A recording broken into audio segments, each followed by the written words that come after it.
Revenge with Karen. I love your ring, Leela said, dragging out the sarcasm like she was auditioning for a soap opera no one asked to watch. It's giving. Thrift store chic. Is that what brass? Or did Goodwill start carrying medieval weaponry? And just like that, the oxygen got sucked out of the Monday meeting room. 14 people around the table, all of them pretending their Zoom calendars, just updated or suddenly needed to inspect the inside of their coffee mugs. VP chuckled under his breath, trying to make it sound like a throat clear, but no one missed it. Rebecca didn't flinch, didn't laugh, didn't even blink. She just looked down at the ring, simple, dull gold worn edges, a faint imprint of something once intricate, and turned it gently, like it was a volume knob controlling her ability not to burn the place down. Leela, smug in her knockoff Balenciaga blazer and inherited job title, leaned back in her chair like she'd just scored a touchdown. I mean, no shade, she added, grinning at the others. I love vintage. I just didn't realize we were doing peasant cosplay now. Still, Rebecca said nothing. She gave a small nod, the kind that lives somewhere between thanks and you just fed yourself to wolves. The meeting went on, budgets, projections, the usual nonsense. That ring sat on the table like a lit fuse no one realized was hissing towards something bigger. The truth? Rebecca had worn that ring every single day for the last 11 years. She never took it off. Not to sleep, not to shower. Not even during the week she'd spent curled on a hospice cot, waiting for her father to die. Only thing was her father never did. But hey, before we get to that bombshell, quick thing. If you're enjoying this so far and haven't subscribed yet, go ahead and tap that follow button. It really helps the team keep digging up these hidden corporate knives. And if you drop a like, well, let's just say the office coffee magically improves. Anyway, Rebecca wasn't hired to be seen. She knew that. She was the quiet one in mid-level ops, always 5 minutes early, always gone right at 5. The kind of employee you only noticed when you needed something fixed in the budget sheet and no one wanted to admit they'd screwed it up. She'd been there for 6 years. 6 years of minding her own business, staying off the radar, and surviving every regime shift and flavor of the month consultant the company could throw at her. Then came Leela. 24. MBA from somewhere expensive. Hired straight out of a strategic growth incubator that was basically a rich kid's summer camp with business cards. And just so happened to be the daughter of Richard Lang, the VP of strategy, the man whose job title existed so he could put his daughter on the payroll. From day one, Leela acted like the firm was her reality show. She talked loud. She mispronounced basic financial terms. She treated assistants like waitstaff and clients like groupies. But no one said a word because she had the last name. Rebecca clocked it all in silence. She noticed the way the board smiled tighter whenever Leela walked into a room, the way her ideas sounded suspiciously like Slack threads from 3 weeks ago, the way she misread an entire portfolio deck and accidentally triggered a soft pull on a dormant client account worth $22 million and somehow still blamed the analyst for not flagging it with emojis. The kicker, no consequences, just more eye rolls and more expensive shoes. But none of that really got under Rebecca's skin. Not yet. What did? The ring comment. Not because it was cruel, Rebecca had heard worse, but because that ring wasn't just old. It wasn't even technically hers. It was a message, a mark. And if Leela knew anything about where it came from, she'd be apologizing with her resume stapled to a bouquet. Rebecca didn't wear heirlooms for attention. She wore them as a reminder, a promise to someone who never liked cameras. Someone who once said, "The minute they see you, they'll try to own you. Stay invisible until you don't." She looked at her watch. Elias Rourke, the firm's biggest, oldest, richest client, was due in 2 hours, and he would recognize the ring. Rebecca sat with her hands folded, the old gold ring catching just enough light to flicker when she moved her thumb. It wasn't flashy, hell, it looked like something you'd fish out of a dusty box at a garage sale between mismatched salt shakers and VHS tapes of Matlock. But it had weight, not just physical, it meant something. Leela didn't see weight, she saw a chance to peacock. So Leela said, teeth bared in a white wine grin, "You really don't do jewelry, huh?" She was late to the strategy meeting. Again, half a Starbucks frap in one hand, her company-issued iPad in the other, clutched like it contained state secrets instead of a Pinterest vision board of business synergy. Rebecca didn't answer. Just sipped her black coffee, as always. Leela took that silence as an opening. She tossed her jacket on a spare chair and dropped into the seat next to Rebecca, on purpose, of course, and turned the full wattage of her performative concern on her. I mean, that ring, Leela continued, waving her straw toward Rebecca's hand like it had personally offended her. Where did you find that? A Renaissance fair? Some witchy Etsy shop run by a cat lady in Ohio? A few low chuckles echoed around the table, and Turn snorted into his scone. Rebecca glanced at the screen where the Q4 roadmap was projected. Everyone was pretending to scroll or check notes, but their eyes flicked up, just long enough to see if she'd bite. She didn't, she never did. It's unique, Leela added, faking backpedal with the grace of a toddler on ice. Definitely a vibe, like a Dungeons and Dragons meets estate sale kinda thing. Love that for you. Rebecca gave a soft nod, no smile. No comeback, just that infuriating, inscrutable calm. The VP, Richard Lang, Leela's proud papa, cleared his throat like he was about to say something managerial. Maybe pivot back to strategy, maybe fake scold his daughter for being playful. But instead, he just chuckled. Let's stay focused, team. Q4 waits for no one, not even the fashion police. More laughter, louder this time. Leela beamed. Rebecca shifted in her chair, barely. A subtle movement, like someone checking for draft. But the tension in the room thickened, not just because of the insult, but because everyone felt something shift. They didn't know what it was, but it wasn't nothing.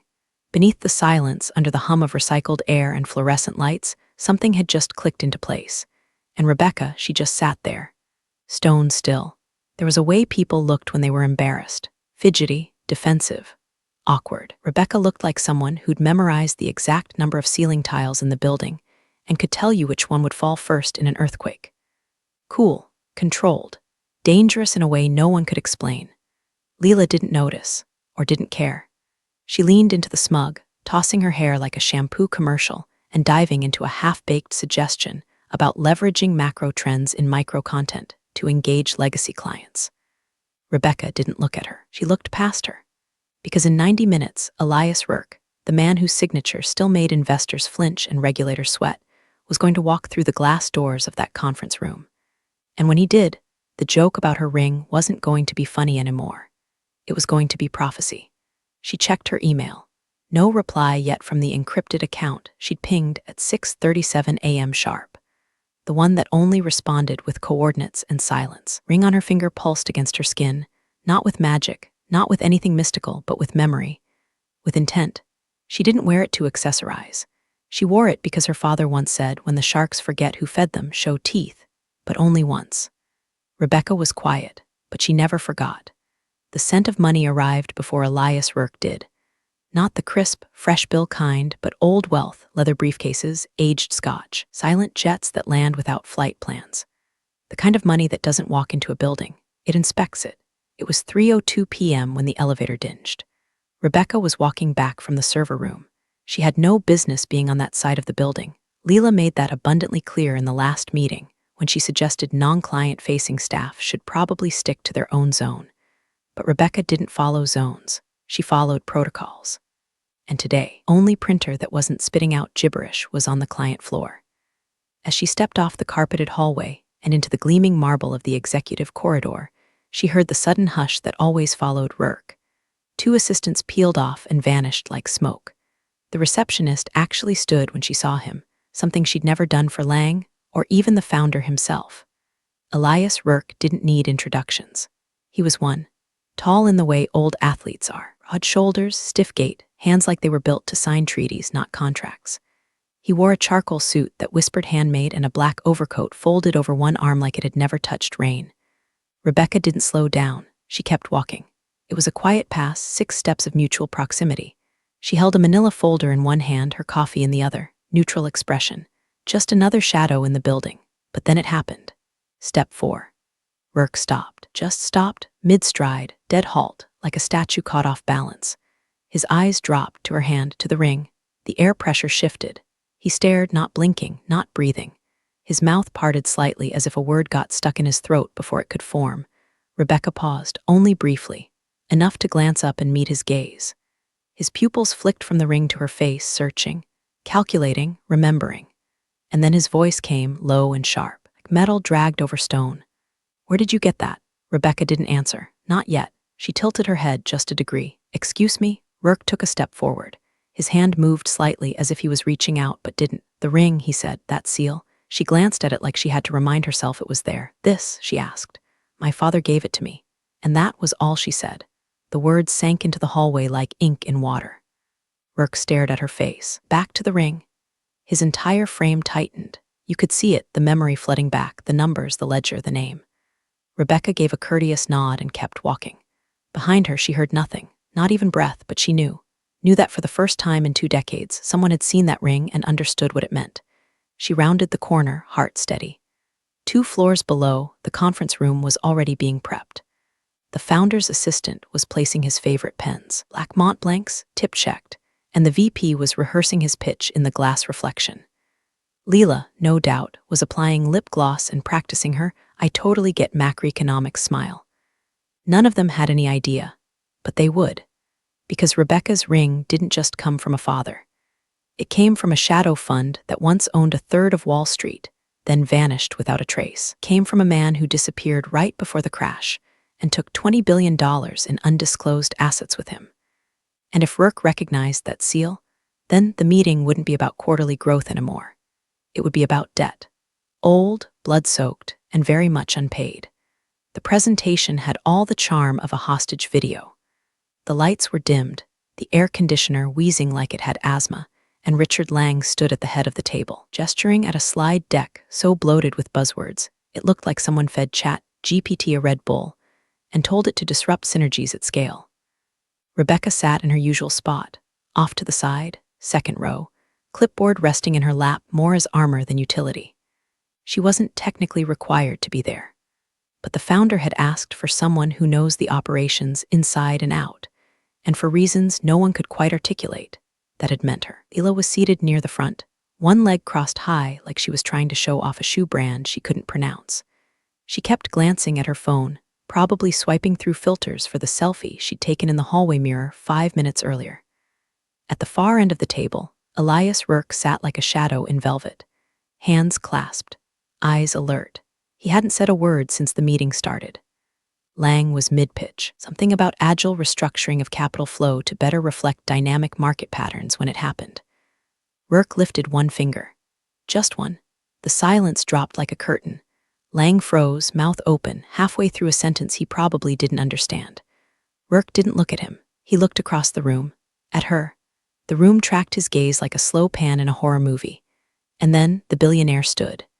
He walked, calm, quiet, deliberate, straight to Rebecca's chair. People shifted in their seats like school kids watching a teacher approach someone with a secret note. Rebecca met his eyes. No smile, no question, just that same stillness she always carried like a pond that knew how to drown men. He leaned down. His voice was low enough to make the back row lean in without realizing it. "Where did you get that ring?" A few clicks of nervous fingernails on plastic chairs. Rebecca looked up, steady. "My father gave it to me." She paused, just long enough before he disappeared. Rourke blinked. She added one more thing, softly. His name was Haverson, Edmund Haverson. The reaction was chemical. Elias Rourke paled, not white, gray, the kind of gray that sinks into bone. He took one step back, jaw clenched. His eyes dropped again to the ring. Lang sputtered. "Is everything all right, Mr. Rourke?" Rourke didn't answer. He turned abruptly and faced the room. "I'm ending this meeting." Lang blinked. I'm sorry." Rourke's voice hardened. "This pitch is over. Whatever deal you thought was happening, it's not." He walked toward the door. "Mr. Rourke, please," Lang called, panic slicing through his voice. "If there's been some misunderstanding, we're happy to." Elias turned back. "There has been a misunderstanding," he said, locking eyes with Lang. "One you'll regret." Then to Rebecca with a faint nod, "We'll speak soon." And he was gone, just like that. No explanation. No handshake. Lang stood frozen, hands still half raised, like someone had unplugged his brain mid-command. Leela's jaw had dropped open so far she looked like a base about to be filleted. Rebecca didn't move. She didn't need to. The fuse had been lit. Now she just had to wait for the building to realize it was sitting on dynamite. The office buzzed like a beehive someone had kicked.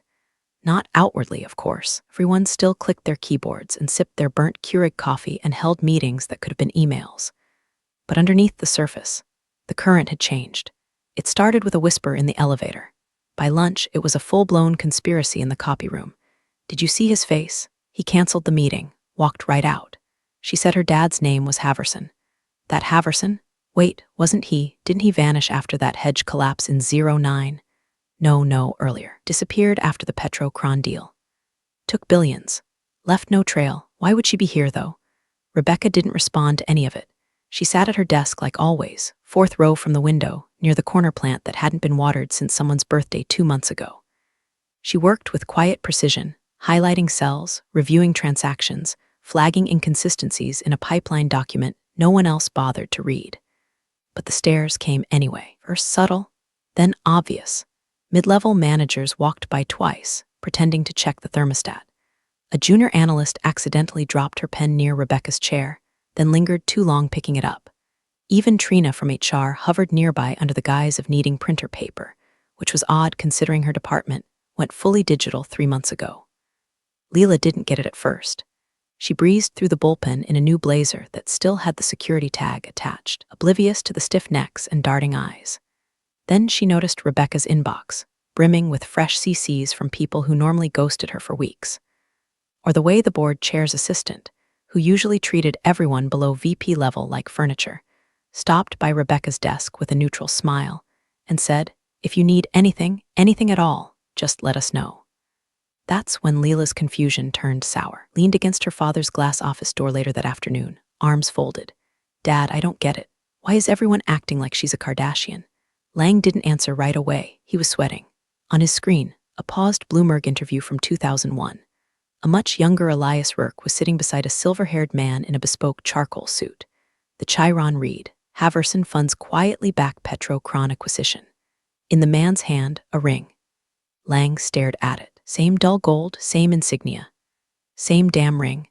"I thought he was dead," he muttered. Leela furrowed her brow. "Who?" Lang's lips thinned into a grim line.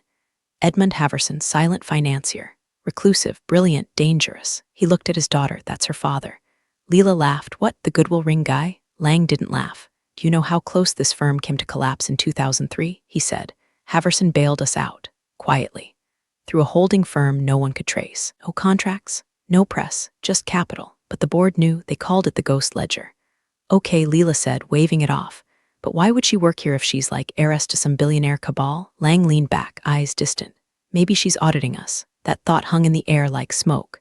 Downstairs, Rebecca kept working. Her inbox pinged. Subject line, compliance request. She opened it. "A member of our team would like to confirm your familial connections, as per the firm's disclosure protocol." She closed it without replying. 2 minutes later, she flagged a $240K discrepancy in a global transfer account no one had reviewed in 18 months. She sent it up the chain, no fanfare, just facts. She wasn't here to explain herself. She was here to observe, and the house was starting to creak. The second time Elias Rourke walked through those glass doors, he didn't wait for permission. No elevator escort. No reception desk announcement. Just the soft press of Italian leather soles on marble, his coat already off, folded neatly over his arm like he'd walked straight out of a courtroom and into a reckoning. This time, he asked for no conference room. No staff. Just her. Rebecca stood when he entered. The hallway was empty save for the low hum of overhead fluorescence and the muffled tap of distant keyboards pretending not to be eavesdropping. Rourke nodded once. No small talk, no theatrics, just the cold steel of business done by men who no longer had to prove anything. "My jet was halfway to Zurich," he said, when I made them turn it around. Rebecca raised an eyebrow, but said nothing. He stepped closer, eyes scanning her face like he was confirming a theory he didn't want to be true. "I didn't believe it at first," he muttered, "that he had a daughter, let alone one who'd walk through the fire to sit in the middle of this mess. But then I saw the ring." She let the silence stretch. "You knew what would happen when I saw it," he said. "I suspected," she replied. He exhaled slowly, as if the weight of a decade finally gave out. "Your father," Rourke said, "was the only man I've ever watched bankrupt a nation without breaking a sweat. He pulled us out of the gutter in 2003, quietly, without credit. The board begged him for a deal. He gave it to them, but on one condition." Rebecca tilted her head. "No record." Rourke nodded. "No trace, no contracts, just one sealed agreement. A silent founding partnership, undocumented, unspoken, and protected by blood." He looked down at her hand. "That ring, that's the only copy." For a moment, it was just them, two shadows in a corridor built on secrets. Rourke reached into his coat pocket and pulled out a small black card, embossed, unlabeled. "There's a vault in Geneva," he said. "Inside it, your father's final ledger. He told me you'd come one day. And when you did, the firm would already be testing you. He handed her the card. Welcome to the audit. Rebecca didn't flinch. She slipped the card into her folder like it was a meeting note. Later that afternoon, while Lang scrambled to control the rumor mill and Leela sat fuming in a boardroom brainstorming engagement strategies, Rebecca returned to her desk. He didn't speak to anyone. She logged into a secure terminal, the one only 2 people in the firm knew existed. She opened an encrypted portal and typed 9 lines of code, lines passed down from father to daughter like a lullaby written in algorithms. The screen flickered. A green seal appeared, active. She began making calls, not loud ones, not panicked. Old numbers, obscure extensions. Most rang twice before someone picked up and said nothing at all. He sent 3 emails. No subject lines, only strings of numbers. Each ended with a single letter. H. Downstairs, the front desk buzzer rang. The courier wasn't dressed in a suit, no badge, just a gray wool coat and an expression that said, "Don't ask." He carried 1 envelope, no postage, no return address, thick ivory parchment, sealed in red wax. He handed it to the receptionist and left without a word. Name on the front was written in deep ink, to the chair of the board. Eyes only. Upstairs, Lang stood in front of the mirror in the executive washroom, trying to calm his breathing. He adjusted his tie, rubbed his temples. He still thought he had time. Still believed this was just a PR hiccup, a rogue intern with a rich daddy. He didn't know the seal had already been broken. Didn't know that somewhere inside the vault, beneath layers of encryption and non-disclosure fog, there existed a document, signed by every founding partner, co-signed by Edmund Haverson, with 1 clause written in plain language: if ever the firm forgets where it came from, remind them. Rebecca watched the delivery alert ping her screen. She didn't smile. She didn't need to. Richard Lang's voice boomed louder than the Monday crowd at a failing steakhouse happy hour. "I don't care what kind of soap opera this is turning into," he barked across the floor, red-faced and sweating through his collar. She undermined the meeting. Rourke walked. The client walked. That's insubordination. Hell, it's sabotage. Rebecca stood in front of his desk, arms relaxed at her sides, like a patient watching a doctor misdiagnose his own tumor. "She didn't say a damn word in the meeting," said Jenna from compliance quietly, seated along the glass wall, arms crossed. Lang ignored her.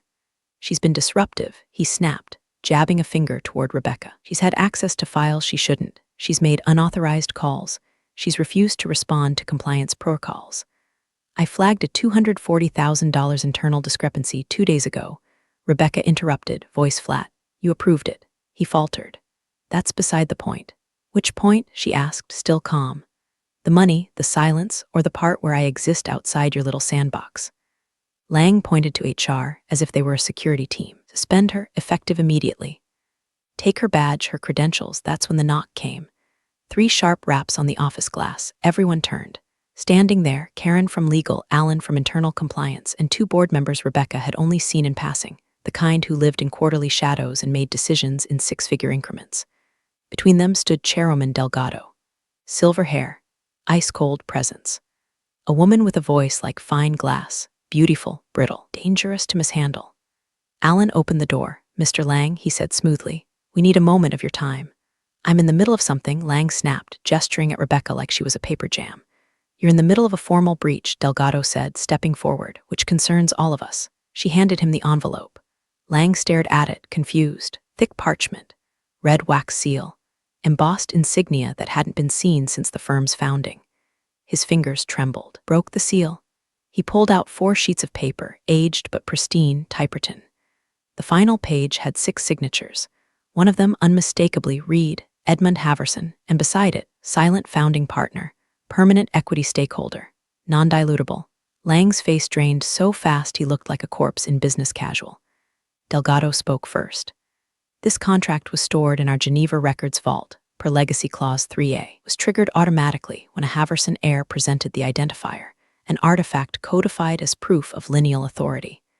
Rebecca's ring gleamed under the fluorescence. Lang's lips moved, but nothing came out. Delgado continued, as if reading from a gravestone. "This firm would not exist today without that funding. The bailout in 2003 was not charity. It was a buy-in, one we buried too quickly and forgot too easily." Karen from legal added, "The clause also stipulates an observational period. Should a Haverson heir return, their presence is not subject to executive oversight. Any attempt to block, demote, or terminate said heir voids the firm's founding agreement. Lang staggered back like he'd been shot. Who let her in? He croaked. Delgado turned. You did, when you let entitlement replace merit. Across the glass, Leela watched the scene unfold from her corner cubicle, mascara starting to run. One intern whispered, "Oh my God, she's that family." Rebecca said nothing. She didn't gloat, didn't flinch, didn't so much as blink as Lang collapsed into his chair, mouth slack, contract still trembling in his hand. Delgado turned back to Rebecca. Would you like to address the board? Rebecca simply shook her head. Not yet. Outside, phones rang, emails fired, rumors calcified into gospel. And Leela, for once, didn't say a single word, just sat there, staring at Rebecca's ring like it was ticking. The founder's office hadn't changed in 20 years. Same mahogany walls, same brass lamp with the crooked shade, same photo of the original partners in black and white, all smiles and cufflinks before the money really hardened them. Rebecca stood in front of the desk. Across from her sat Malcolm Brandt, the man whose name was still on the building, even if the board had done their best to turn him into a figurehead. His hands were folded over a leather blotter, his mouth set in a line that could mean regret or rage. Haverson, he said finally. I never thought I'd hear that name again. Rebecca's voice was level. Then you weren't listening. Brandt let out a sigh that seemed to rattle from his bones. You're his daughter? She nodded. You look like him, he said, staring. Same stare, same silence. He tapped a finger on the desk, slow and rhythmic, like he was counting sins. Always wondered what happened after 2003. He bailed us out and vanished. No trail, just gone. He didn't vanish, Rebecca said. He stepped back. Brandt tilted his head. He watched, she continued, for 2 decades. Watched how the firm used the capital. Watched who took credit. Watched who got lazy. Her tone never rose, but each word landed with the precision of a scalpel. He knew the day would come when the firm forgot who built its foundation. The wrong people started inheriting what the right ones earned.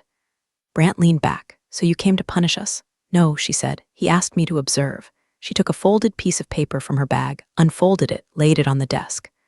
I started here 6 years ago under a different name.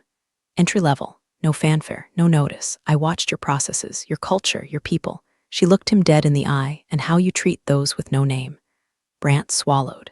Lang, she said, failed immediately. Nepotism, ego, gross incompetence passed off his vision. He weaponized his daughter's entitlement like it was currency. Brandt closed his eyes for a second. You're not wrong. Rebecca didn't smile. I never expected kindness or even recognition. But I did expect competence. I expected integrity. You gave me neither. Brandt opened his desk drawer and pulled out a letter. This came in this morning, he said. Rourke's fund just pulled their accounts. $9 billion gone by noon. He placed the letter beside hers. Compliance found 10 separate breaches under Lang's signature, half of them tied to Leela's access credentials. Rebecca waited, silent. Brandt looked down at the paper again. Then he picked up the phone. Get Richard Lang in here and call security. 5 minutes later, Lang stormed in, red and sputtering. What the hell is this about now? I already addressed the board. Brandt cut him off with a wave. You're done, he said flatly. Lang stopped cold. What? You're fired, Richard. Effective immediately. You can't, I can. I founded this firm and I have the votes. You manipulated accounts, empowered your daughter to breach compliance, and tried to suspend the one person who actually knew what she was doing. Lang's face drained. 2 security guards stepped in behind him. Escort him out, Brandt said. No stops. No speeches. Lang turned to Rebecca, eyes wild. You did this. She met his gaze. No, Richard, you did. Leela appeared moments later, halfway through a fake cry that collapsed the second she saw the guards. No, wait, Dad. You said I was untouchable. She sobbed, mascara streaking. You said they couldn't fire me. Brandt nodded at the guards. Escort her too. I didn't do anything, she shrieked, grabbing at the wall. It was just a joke. I didn't know, but the guards already had her. As the door shut behind them, the office went still. Brandt exhaled. Rebecca turned to leave. Rebecca, he said. She paused. He looked at her with something between apology and awe. Was this always the plan? No, she said softly. The plan was to see if you deserved the legacy you inherited. She looked down at the framed photo on the wall, 5 young men, full of hope and hunger. One of them was her father. You failed. And then she walked out. They offered her the seat. The boardroom smelled of too much cologne and not enough shame. And executives, all suddenly reverent, as if they hadn't spent years stepping over people like her to protect their bonus structures and backdoor deals. Miss Haverson, Delgado began, using the name now like it had always been etched in gold. We would be honored if you'd accept a permanent position on the board. Full voting rights, oversight of strategy. Whatever you need, we want you here. Rebecca looked around the table. The founder sat at the head, hands steepled, face carved from regret. The same man who once watched Lang laugh off an intern's ideas now sat silent while the intern's daughter rewrote the firm's fate. She didn't answer right away. Instead, she reached into her satchel and pulled out a small black velvet box. No logo, no clasp, just a plain matte cube. She opened it, removed the ring, and set it inside like she was closing a chapter in a book she never meant to write. "You want me on the board," she said. Delgado nodded. "Yes." Rebecca closed the box. "No." A beat of stunned silence. "No?" Someone repeated. She slid the box across the table. It landed in front of the founder with a soft thud. "I didn't come here to collect power," she said. "I came to collect truth." She stood slowly, calm, graceful, like the ending of a storm, not the start of one. "This place forgot what respect looks like," she said, eyes sweeping across the table. "I just reminded you." She turned to go. The founder said. She paused in the doorway. "You're just leaving?" "I did what I came to do." A pause. "Then what happens now?" he asked, voice barely above a whisper. Rebecca looked over her shoulder. "Don't worry," she said. "I won't shut it down." A half smile. "Yet," and then she walked out. No fanfare, no applause. Just the sound of her heels clicking against the polished floor like a countdown. Downstairs, phones began to ring. "Urgent," repeated. The CFO's assistant stood up. "Sir, there's a withdrawal from the Rourke account." "No, not a withdrawal. A relocation. How much?" Someone asked. "All of it." The room erupted in motion, calls, spreadsheets, scrambling. But the founder just sat there. Staring at the ring box, he opened it. Inside, the old gold gleamed under the recessed lighting, dull and heavy with meaning. He leaned back, staring at the ceiling like it could answer questions the gods had stopped taking. "She wasn't the heir," he whispered. The room froze. She was the audit. And by the time they understood what that meant, Rebecca Haverson was already gone. Big thanks, you legends of the old office days. Subscribe to keep the switch-flicking chaos alive. Your ex-boss is shaking in their loafers.